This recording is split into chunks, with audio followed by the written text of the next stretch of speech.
I did want to move on and continue this conversation about Israel and their attacks on Hezbollah and their attacks on Hamas, obviously taking out really the top leadership in Hezbollah over the weekend. But of course, our own officials couldn't waste a moment. Were they celebrating? We took out 30-year terrorist? No, of course, they're putting out statements like this. And this is from Rashida Tlaib.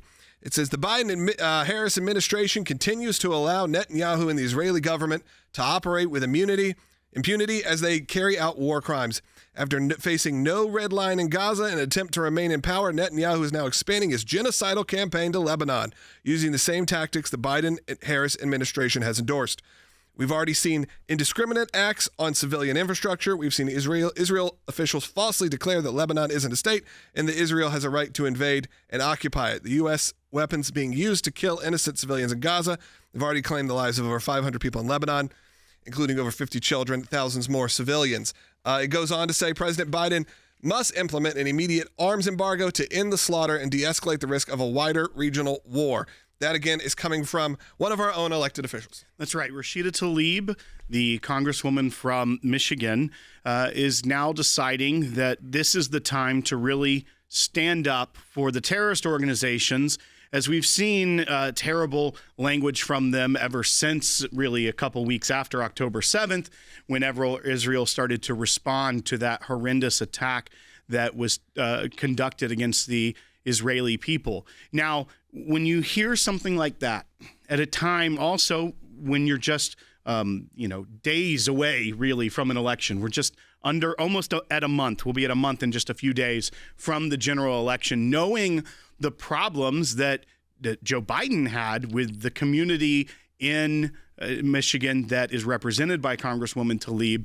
You have to wonder what pushback she's getting within her own community right now to put statements out like this. You'd think that something that hypercritical of an administration would not be stated at this exact time.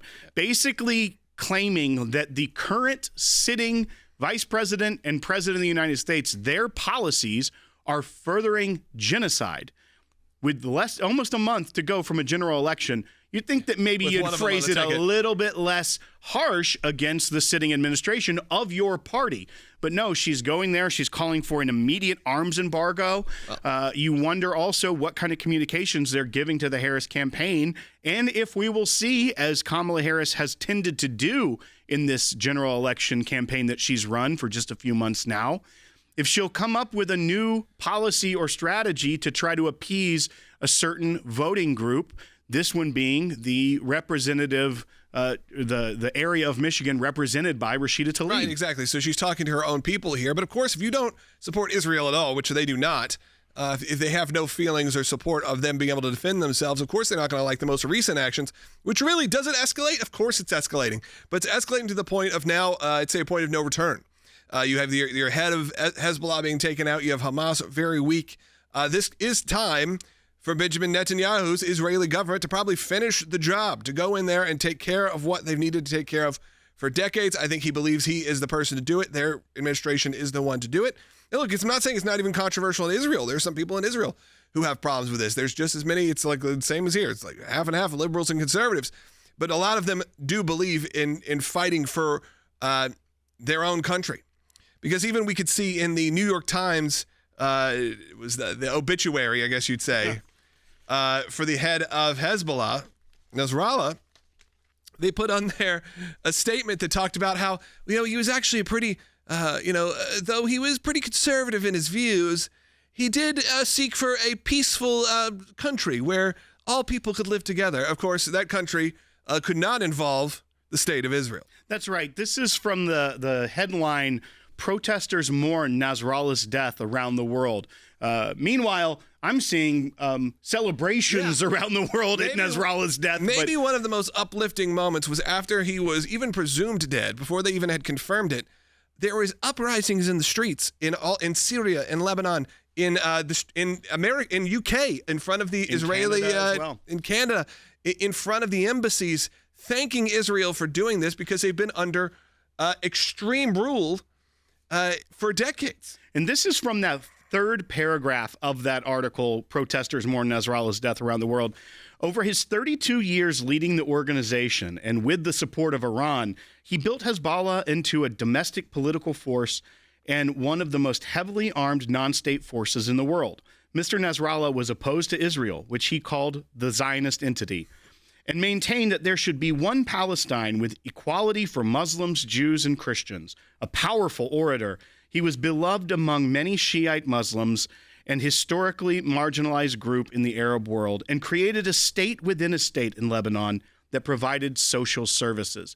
What a great guy, according to the New York Times. I don't understand why we're doing this. I don't understand why every time a terrorist leader is taken out or a dictator is taken out, there's this weird apology from, it feels like, the mainstream press, whether that's the AP, whether that is the New York Times. It happens over and over again to a point where you do start looking towards, I'm glad we exist, I'm glad other broadcasts exist, because that wasn't even the mainstream view of this, as you said, Will. The mainstream view of this was the world is lucky to be rid of him. The President Biden, put out a statement essentially saying that. Of course, they don't say thank you to Israel, but they do say, he was a horrible guy who murdered endless amounts of people, of his own people, that even people of the Muslim faith disagreed with because of the way that they're sectioned, that certain Muslims were not even, they were even celebrating this moment. This wasn't just a moment for Christians and Jews to be excited.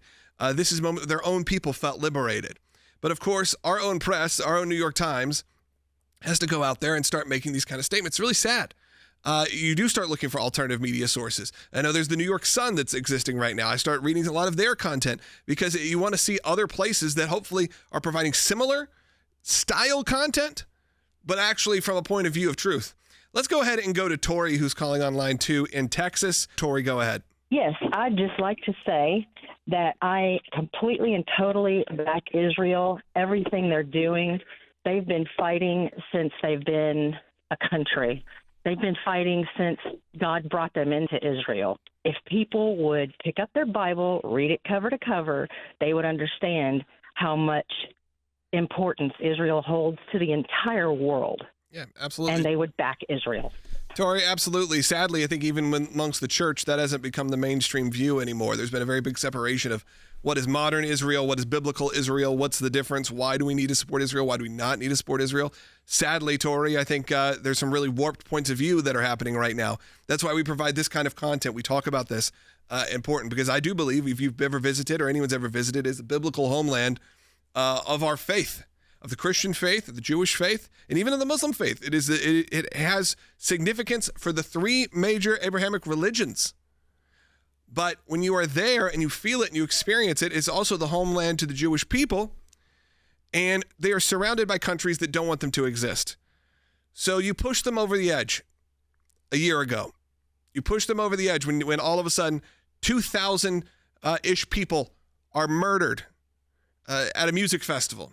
And what happens now is the gloves came off, and now Israel, who has probably the most strategic military force in the world, as we saw those pager attacks where thousands of people were injured, that were all Hezbollah actors. Of course, there's always going to be, sadly in war, there's going to be civilians who get in the way, and that is an unfortunate truth.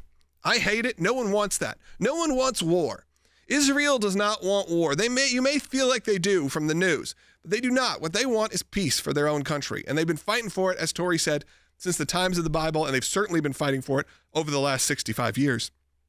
It is just a sad place to be in when we don't feel like we even have that support here in America. When these should be moments of, you don't want to rejoice over someone's death, but you do want to celebrate when evil is being thwarted from areas, and you see it when you see their own people on the streets celebrating. But then our elected officials in America and our leadership is not. They're saying, how dare they? Look to the people who are actually affected, to those that were under these dictatorships. They were under the rule of someone who was bringing extreme laws that really impacted and hurt thousands and thousands and thousands of people, the opposite of freedom.